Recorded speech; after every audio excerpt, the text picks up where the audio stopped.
I now give the floor to the permanent representative of Canada, to be followed by the Russian Federation. Thank you, Madam President. Amini's death, which was followed by killings in the hundreds and other brutalities against women and children, simply must have consequences.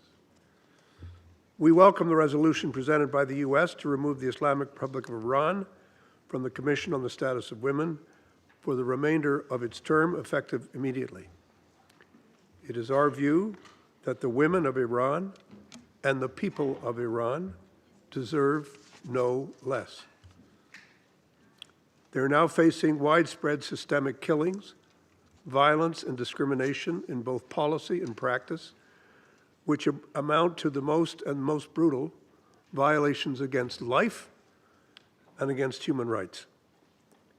The actions of the Islamic Republic since September 2022, including the ongoing violent implementation of the hijab and chastity law by Iranian authorities, killing peaceful protesters, and the abuse of the death penalty against young people on a variety of trumped-up charges, underscore the regime's flagrant disregard for the promotion and protection of human rights and its intentional repression of women and girls, with disastrous consequences for its people.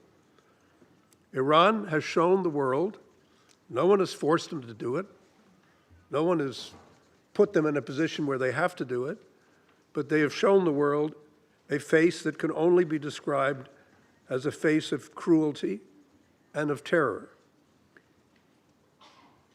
In our view, Iran simply does not belong on the Commission on the Status of Women. If they're allowed to continue in their role there, we believe that it seriously erodes the Commission's credibility. It's time for us to take action, and frankly, we're very happy that our American colleagues have moved this resolution. Like all of you, I've been listening carefully to the debate today.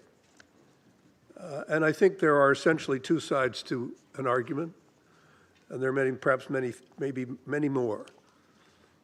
The view that I've heard from some is that Iran was duly elected to the Commission of the Status of Women, according to the rules, and there's nothing that they can do that would lead to their being forced to leave the Commission. With the greatest of respect, I would ask this simple question. Is there really nothing that a state can do against its own citizens that has zero consequences for its membership in a Commission on the Status of Women? Is there really no standard, not imposed by Canada or the United States or anyone else, but by the UN itself, that says the dignity of women is at the forefront of our common efforts?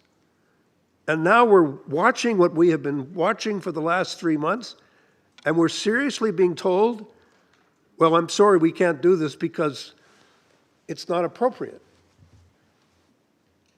Well, in Canada's view, what's not appropriate is killing people for their political opinions. It's picking up children and torturing them in prison. It's forcing women to dress in a way that they do not want to dress. And that is incompatible with a commission that calls itself the Commission on the Status of Women. So we will listen carefully and we'll watch those who take a different position. I think there's a profound majority view that says that, yes, there are standards, and yes, there are things that can happen, and there are things that have consequences. And I think we have to be very much aware of how important that is. J'implore tous mes collègues de voter en faveur de la résolution. Les femmes d'Iran méritent notre réponse en leur faveur et non pas en faveur de la discrimination, de la cruauté et de l'abus des droits humains. Merci, Monsieur le Président. I thank the permanent representative of Canada for his statement.